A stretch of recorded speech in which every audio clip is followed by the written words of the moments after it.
Hello guys, आज discuss करने वाले जैसे हम प्रीवियस चैप्टर में पढ़ चुके हैं नंबर सिस्टम और introduction of numbers and mathematics का अर्थमेटिक्स का पूरा पार्ट पढ़ चुके हैं।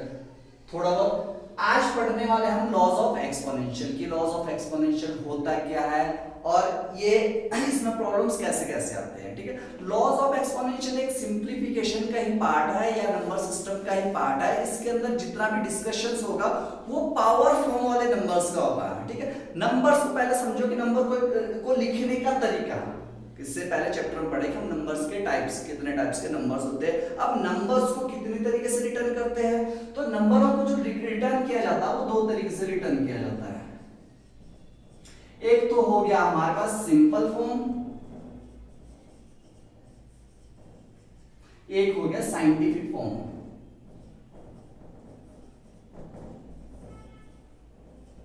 और ये साइंटिफिक फॉर्म में है, इसी को ही एक्सपोनेंशियल फॉर्म कहा जाता है।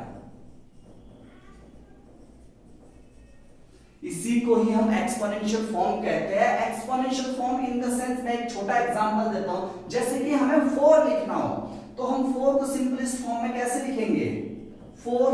साइंटिफिक फॉर्म में क्या कैसे लिखेंगे, 4 के फैक्टराइज करेंगे। जैसे कि 4 के फैक्टराइज करो, 2 से 2, 2 से 1, तो एटलीस्ट 2 की पावर 2 into 2 into 2 1 सॉरी, तो 2 2 सेम नंबर को पावर में लिखो। 2 2 का मतलब क्या हुआ, 2 का स्क्वायर into 1। 1 से जिस भी नंबर को मल्टीप्लाई करते हो या डिवाइड करते हो रिजल्टेंट रिमेन सेम। 1 में डिवाइड करना कोई इंक्लूड रहता है ना ही मल्टीप्लिकेशन। तो मैं बोल सकता हूं 2 की पावर 2। तो 4 को हम एक्सपोनेंशियल की फॉर्म में कैसे लिखेंगे, 2 की पावर 2। तो ये जो 2 हो गया, this is called base and this is the power. और इस तरह की रिटर्न फॉर्म को बोलते हैं हम एक्सपोनेंशियल फॉर्म। अब इसी तरह के जो नंबर्स होंगे आगे, अब ऐसा तो नहीं कि एक्सपोनेंशियल फॉर्म से पहले सिंपल बनाओ फिर ऐड करो, माइनस करो, प्लस करो, डिवाइड करो, ऐसा तो नहीं होगा। बट हाँ, इसमें ये जो लॉज बनाया है, लॉज के अंदर हमें ये पढ़ने को जरूर मिलेगा कि जो एक्सपोनेंशियल टू एक्सपोनेंशियल को कैसे मल्टीप्लाई करोगे, एक्सपोनेंशियल नंबर को एक्सपोनेंशियल नंबर के साथ कैसे डिवाइड करोगे, एक्सपोनेंशियल नंबर को एक्सपोनेंशियल नंबर के साथ कैसे प्लस करोगे। जितने भी इस तरह के प्रॉब्लम्स है वो अभी हम डिस्कस करेंगे इस चैप्टर के अंदर। आई होप कि आपको समझ में आ गया होगा कि साइंटिफिक फॉर्म क्या होती है, सिंपल फॉर्म क्या होती है। साइंटिफिक फॉर्म का मतलब है किसी भी नंबर को पावर नोटेशन में डिनोट करना है और लीस्ट काउंट में करना और पावर फॉर्म में। ये बनाया क्यों गया है, सबसे पहले तो कोई भी जो नया सिस्टम आता है या नए सिस्टम को हम अडॉप्ट करते हैं, उसके पीछे मेन पर्पस क्या होता है, इस चीज को देखना जरूरी था। सिंपल के पीछे क्या है कि एरर, तो कहने का एरर और आपका रिटर्न बहुत ज्यादा हो रहा था। जैसे कि आपको 1 बिलियन लिखना हो तो कई बार आपने 1 बिलियन लिखते लिखते आपने एक जीरो भी स्किप कर दी तो बहुत बड़ा एरर आ गया। 10 टाइम्स आपने वैल्यू को डिक्रीज कर दिया, या आपने एक जीरो 1 बिलियन में ज्यादा ऐड कर ली तो 10 टाइम आपने उस वैल्यू को राइज कर दिया, तो बहुत बड़ा फर्क हो गया। 10 टाइम्स आप मिस्टेक कर रहे हो तो ये छोटी मिस्टेक तो नहीं है, ये अपने आप में बहुत बड़ी मिस्टेक है। तो साइंटिस्ट ने क्या किया है कि इस चीज को इजाद किया जिसको बोला गया एक्सपोनेंशियल लॉ। एक्सपोनेंशियल लॉ के लिए हमारे पास जो फिजिकल क्वांटिटी है उनमें ज्यादा यूज होगा। लाइक जैसे कि हमें एक एस्ट्रोनॉमिकल यूनिट की डिस्टेंस निकालनी कि एस्ट्रोनॉमिकल यूनिट की डिस्टेंस क्या है इन टर्म्स ऑफ मीटर, तो हम अगर मीटर की फॉर्म में लिखेंगे तो बहुत बड़ा अमाउंट बनेगा। या स्पीड ऑफ लाइट को कैलकुलेट करना है, speed of light in vacuum में क्या होती है, 3 × 10⁸ मीटर पर सेकंड होती है। तो उसको अगर आप चेंज करोगे तो अगर सिंपल नंबर बनाते हैं तो बहुत सारी जीरो लेनी पड़ती है आपको, तो उसमें एरर के ज्यादा चांसेस रहते हैं। या mass of earth, mass of सन, इस तरीके से इनका वेट कैलकुलेट करना है तो वहां पे हमें पावर में लेना पड़ता है। सिंपल नंबर में तो आप ये कि एटलीस्ट 25-26 नंबर जीरो लगानी पड़ेगी एक ही नंबर के अंदर, जिसका क्या है एक ओल्डेस्ट मेथड क्या होगा, उसको लिख सकते हो आप उसकी फॉर्म में, नो डाउट लिख सकते हो आप, बट वही बात है कि लेंथी प्रोसेस हो जाता है। तो स्मार्ट वर्क के लिए हम क्या है सिंप्लीफिकेशंस का, सॉरी एक्सपोनेंशियल फॉर्म का हम यूज करते हैं। अब एक्सपोनेंशियल फॉर्म के अंदर मैं directly example two example solve करवाना शुरू करूंगा। लाइक 2 की पावर 7 मल्टीप्लाई बाय 2 की पावर 9, इसको आपको सॉल्व करना है। तो ये बेस पावर अब मल्टीप्लाई करके पहले केस समझ लो। मल्टीपल के पहले केस समझो। तो यहाँ पे क्या यूज करना आपको, when the base are same, two और more than two numbers and power is different, तो क्या करो, ये हो गया a की पावर m इंटू a की पावर n। तो या और होता कोई a की पावर o होता, व्हाटएवर जो भी होता, तो आपको क्या करना होता है, a को बेस को कॉमन लो और पावर को प्लस कर दो, यानी m plus n plus o, result and solve. तो यहाँ पे भी आपको डायरेक्टली सिंपल मल्टीप्लाई कैसे करोगे, 2 2 बेस सेम है, 2 कॉमन ले लो, 7 प्लस 9 यानी 2 की पावर हो गई 16, ये आपका आंसर आ गया। 2 की पावर 16 का मतलब 2 का 16 टाइम्स मल्टीप्लाई, और सिंपल नंबर इसका बन सकता है। पहला केस तो क्लियर हो गया। सेकंड केस में आप क्या समझोगे, केस कुछ और भी तो आ सकता है कि बेस डिफरेंट दे दे, पावर सेम दे दे, राइट। 5 की पावर 3 इंटू 7 की पावर 3 इंटू 9 की पावर 3, ऐसा कोई एग्जांपल बने। तो यहाँ पे क्या एजम्पशन आएगी, यहाँ पे a की पावर m इंटू b की पावर m इंटू c की पावर m। तो इस केस में बेस को मल्टीप्लाई कर दो डायरेक्टली और पावर को कॉमन ले लो, तो यहाँ पे होगा a into b into c की whole power m। As it is आप यहाँ पे कर सकते हो, क्या क्या करोगे, 5 मल्टीप्लाई बाय 7 मल्टीप्लाई बाय 9 की होल पावर 3, 7 5 जा 35, चेक कर सकते हो आप कितना आएगा, जो भी आएगा वो आपका आंसर हो जाएगा। दोनों समझ में आ गया। एंड नेक्स्ट, अब कंडीशन ऐसी भी तो बन सकती है कि बेस भी सेम ना हो, पावर भी सेम ना हो, फिर क्वेश्चंस को कैसे सॉल्व करोगे, जैसे कि इसी तरह के आगे मैं एक दो एग्जांपल और बताऊंगा आपको कि बेस भी सेम नहीं है, पावर भी सेम नहीं है, फिर किस चीज को आप एग्जीक्यूट करोगे, लाइक 2 की पावर 3 इंटू 8 की पावर 4 इंटू 16 की पावर 3 इंटू 32 की पावर 4, ऐसा कोई एग्जांपल नंबर मैंने दे दिया।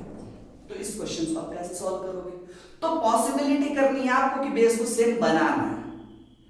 कैसे, क्योंकि बेस यहाँ पे 8 है, 8 2 की फॉर्म में आ सकता है, 16 भी 2 की फॉर्म में आ सकता है, 32 भी 62 की फॉर्म में आ सकता है, लेकिन लीस्ट काउंट हम ले सकते हैं।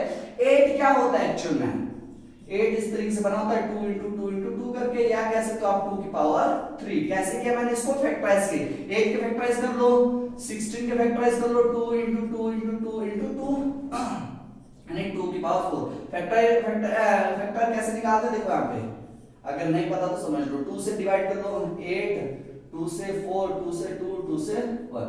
तो इन नंबर्स को मैंने यहाँ पे लिख दिया, और जितने भी टाइम्स नंबर है उस टाइम्स को मैंने पावर में लिख दिया, जितने भी नंबर्स है उनके जो टाइम्स है उसको पावर में लिख दिया। ये 3 टाइम है तो 3 पावर, 4 टाइम है तो 4 power, right. Same as well as आप 32 करोगे, 32 भी क्या होगा इसी तरीके से 2 इंटू 2 इंटू 2 इंटू 2 इंटू 2, तो 5 टाइम्स है तो इट मींस 2 की पावर 5 हो गया, राइट। तो आपको जहां जहां नंबर्स उनको चेंज करना है in terms of this form, तो आप 2 की पावर 3 को तो एज इट इज रखो, 8 की जगह क्या लिखोगे आप, 2 की power 3 and use the bracket, और बाहर से होल पावर इसकी है 4, मल्टीप्लाई करके 16 क्या है यहाँ पे 2 की power 4 and whole bracket power is 3 and then multiply 2 की पावर 5 होल ब्रैकेट इज 4।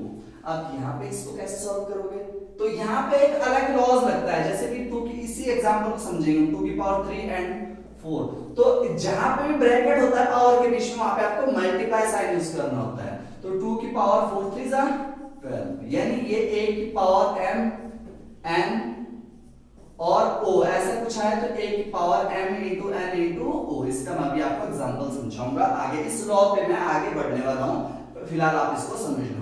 तो 2 की पावर 3 मल्टीप्लाई बाय 2 की पावर 4 3 जा 12 मल्टीप्लाई बाय 2 की पावर 4 3 जा 12 मल्टीप्लाई बाय 2 की पावर 5 4 जा 20। देखिए अब बेस सेम आ गया कि नहीं आया, तो बेस सेम आ गया तो वही पावर, जब बेस सेम होता है तो जितने भी नंबर्स में साइन मल्टीप्लाई है तो पावर को डायरेक्टली आप प्लस कर दो। तो इसका सॉल्यूशन बहुत इजी निकला, 2 कॉमन ले लिया, पावर को प्लस कर दो, 3 प्लस 12 प्लस 12 प्लस 20 24 25 एंड 2 की पावर हो गई 45। This is your answer. I hope कि समझ में आ चुका होगा आपको। जब बेस सेम होता है तो कैसे करना होता है, और पावर सेम कैसे होता है तो कैसे करना है, और बेस डिफरेंट है पावर डिफरेंट है तो कोशिश करना है बेस को इक्वल लाने के लिए, बेस को सेम बनाने के लिए। कैसे बनाएंगे ये मैंने एग्जांपल आपको समझा दिया। The next case is multiply का ही नेक्स्ट केस देता हूं मैं आपको। सपोज एक रिलेशन बताता हूं मैं 2 की पावर 3 2 2, एक ही रिलेशन है, इनमें फर्क क्या है। या अगर मैं इसको इस तरह लिखूं 2 की पावर 3 स्मॉल ब्रैकेट यूज करूं 2, फिर कर्ली ब्रैकेट यूज करें, फिर 3 अगेन सेम नंबर हो गया 2 स्क्वायर ब्रैकेट, तो आपको पता है इनके दोनों वैल्यू सेम है या डिफरेंट है? बिल्कुल डिफरेंट है। वह क्यों डिफरेंट है? यहां पे तो आप यूज करोगे जैसे कि a की पावर m n o इस तरीके से, तो इसका डायरेक्टली फॉर्मूला होता है a की power m into n into o। इस केस में आपको तीनों पावर को मल्टीप्लाई करना, तो इसका आंसर इजी निकलेगा। It has only one base, it has only one base which is 2। क्या कर दोगे 3 मल्टीप्लाई बाय 2 मल्टीप्लाई बाय 2, तो 2 की पावर 3 2 6 2 12, सिंपल सॉल्यूशन है। But it has a more than one base. अब ऐसे तरह के प्रॉब्लम्स को कैसे सॉल्व किया जाता है? ये अगर दोनों नंबर सेम है दोनों पावर में, तो इस केस में हमेशा ये होगा ग्रेटर होगा इसके रिस्पेक्ट में। कैसे मैं बताता हूं, पहले ऊपर से सॉल्व करते हैं हम आपको। 2 की पावर 3 पॉजिटिव लिखो, 2 की पावर 2 जैसे 2 की पावर 2 कितना होता है आंसर 4, तो यहां पे 4 लिख दो। Right, now you have to solve this 2 की पावर, इसको सॉल्व करना है 3 की पावर 4, 3 की पावर 4 का मतलब हो 3 into 3 into 3 into 3, 3 3 9, 3 27, 3 81। अब इसको पूरा सॉल्व करके कितना आ गया 81, तो ये वैल्यू बनी 81 इज मोर ग्रेटर देन 2 की पावर 12। दोनों को सेम एलिमेंट में और सेम ब्रैकेट का देखो डिफरेंस कितना फर्क हो गया यहाँ पे। सेम ब्रैकेट यूज करने पे डिफरेंट ब्रैकेट यूज करने पे बहुत सारा डिफरेंसेस आ जाता है। अब ये डिफरेंस आया किसकी वजह से? बेस की वजह से, because it has only one base and 3 powers. It has more than one base as well as more than one power. I hope इतना समझ में आ गया होगा मल्टीपल का केस एक्सपोनेंशियल के अंदर कैसे सॉल्व किया जाता है।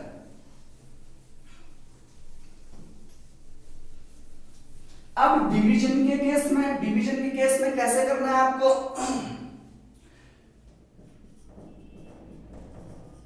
डिवाइड के केस में कैसे समझोगे? लाइक एक एग्जांपल से समझो, एग्जांपल से हम इन प्रॉब्लम्स को समझेंगे, अच्छे से समझ में आ जाएगा आपके। जैसे कि 2 की पावर 8 डिवीजन ऑफ 2 की पावर 6 कैसे सॉल्व करोगे? तो यहां पे क्या करना है आपको, एक 2 की पावर m डिवीजन ऑफ 2 की पावर n, ऐसे कुछ assumptions बन रही है। तो इसके केस में 2 को जब बेस सेम होता है पावर डिफरेंट होता है, तो लेफ्ट वाली पावर में से राइट वाली पावर को माइनस करते हैं साइन के लेफ्ट राइट के बेस में, तो यहाँ पे होगा m minus n। Got it? Okay, तो यहाँ पे क्या हो जाएगा 2 की पावर 8 minus 6, 2 की पावर 2, या आंसर का हो गया इसको 4। अब यही वैल्यू अगर दूसरा चेंज करके लिखता मैं कुछ इस तरीके से 2 की पावर 6 डिवीजन ऑफ 2 की पावर 8, फिर कैसे सॉल्व करते हैं? तो इस केस में आपको 8 minus 6 नहीं करना है, ऑलवेज हमेशा m में से ही n को माइनस करना है, भले पावर नेगेटिव में आ जाए, उसको हम रेसिप्रोकल से सॉल्व कर सकते हैं। इसमें डिफरेंट आंसर आएगा। कैसे? देखो लॉ तो वही लगेगा, अब m की जगह 6 आ गया, n की जगह 8 आ गया, a की पावर n, तो फॉर्मूला सेम रहेगा m minus n। तो यहाँ पे आपको क्या करना पड़ेगा, 2 को कॉमन लेना पड़ेगा, दिस माइनस दिस, यानी 6 minus 8, तो 2 की पावर कितनी रहेगी 2 तो रही, पर साइन कौन सा आ गया माइनस का। इसका आंसर क्या आ गया 2 की पावर -2। अब इसको सिंपल वैल्यू में कैसे सॉल्व करोगे? और जो एक्सपोनेंशियल जितने भी मैं लॉस बता रहा हूं आपको, ये नॉन जीरो नंबर्स के लिए बता रहा हूं, आगे मैं बताऊंगा इसमें। तो रेस्ट अब हमारे पास क्या होता है, नेगेटिव पावर को सॉल्व करने का एक प्रोसेस होता है कि अगर उसको पॉजिटिव में चेंज करना है तो रेसिप्रोकल में लेना है, यानी नॉमिनेटर है तो डिनोमिनेटर में डालो, डिनोमिनेटर है तो नॉमिनेटर में डालो, साइन ऑलवेज चेंज, साइन हमेशा चेंज हो जाएगा। कैसे? देखिए यहाँ पे ये जो 2 ये नॉमिनेट, मान लो इसके नॉमिनेट डिनोमिनेटर में 1 था, कुछ नहीं था, तो इसको एक्सचेंज कर दो, तो 1 के अपॉन में लिखो 2 की पावर, अब ये नेगेटिव पावर +2 हो गई, यानी 1 की पावर 2 की 1/2 की पावर 2। इसको पूरा सॉल्व करोगे तो 1/2 का स्क्वायर कितना होता है 4, तो ये आंसर आ गया 1/4। 1/4 is smaller than 1, 1/4 is smaller than 1। इसकी वैल्यू व्हाटएवर जो भी आएगी 0.25 व्हाटएवर जो भी आपको आंसर मिलेगा। आई होप समझ में आ गया होगा। अब बेस सेम, अगर ऐसा कोई केस बने कि ना ही बेस सेम है ना पावर सेम है, फिर या अगर बेस सेम नहीं है पावर सेम है, फिर कैसे सॉल्व करोगे?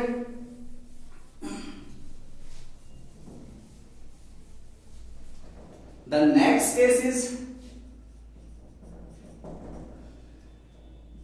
3 की पावर 8 डिवीजन ऑफ 6 की पावर 8। कैसे सॉल्व करो? इसमें power is same, base is different, तो यहाँ पे a की power m division of b की पावर m, तो यहाँ पे a बाई b की होल पावर m लिख सकते हो आप, यानी यहाँ पे लिखोगे 3/6 की पावर 8, तो 3 से काटो कितना आ रहा है 1/2 की पावर 8, ये आपका आंसर हो गया। या कह सकते हो 1 की पावर 8 तो 1 ही होता है, 1 की पावर 8 अपॉन 2 की पावर 8, 1 की पावर 8 का मतलब वो 1, 2 की पावर 8 को आप सॉल्व कर सकते हो, 2 की पावर 8 का मतलब कितना हुआ 128, 256, 1 upon 256, this is your answer. I hope समझ में आ गया होगा।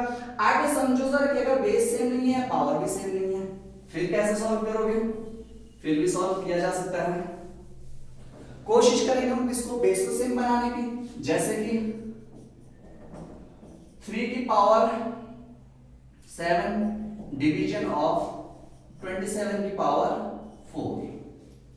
ये कुछ मैंने आपको एक एग्जांपल दे दिया, कैसे सॉल्व करोगे? देखो 27 चेंज हो सकता है 3 की रिस्पेक्ट में, 27 को फैक्टराइज करो, 3 से 9, 3 से 3, 3 से 1, तो 27 बन रहा है यहाँ पे 3 into 3 into 3, या कह सकते हो 3 को 3 टाइम्स, मैनी टाइम्स ले लिया मैंने पावर, तो कह सकते हैं हम 3 की पावर 7 डिवीजन ऑफ 27 की जगह ये वैल्यू डालना, 3 की power 3 and whole bracket of power 4, तो 3 की पावर 7 डिवीजन ऑफ 3 की पावर 4 3 जा 12।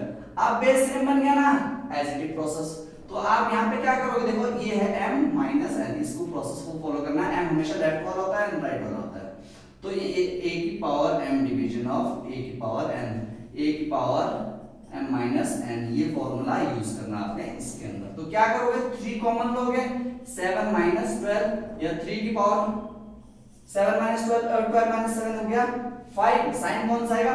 नेगेटिव, क्यों? क्योंकि माइनस 12 नेगेटिव वैल्यू को एग्जिस्ट कर रहा था, तो नेगेटिव पावर को पॉजिटिव करने के लिए वही प्रोसेस रेसिप्रोकल, तो 1 के पावर में 3 की पावर 5, या कह सकते हो आप 1 upon 3 की पावर 5 का मतलब है 243, this is a final answer. I hope थोड़ा बहुत एक्सपोनेंशियल समझ में आ गया होगा।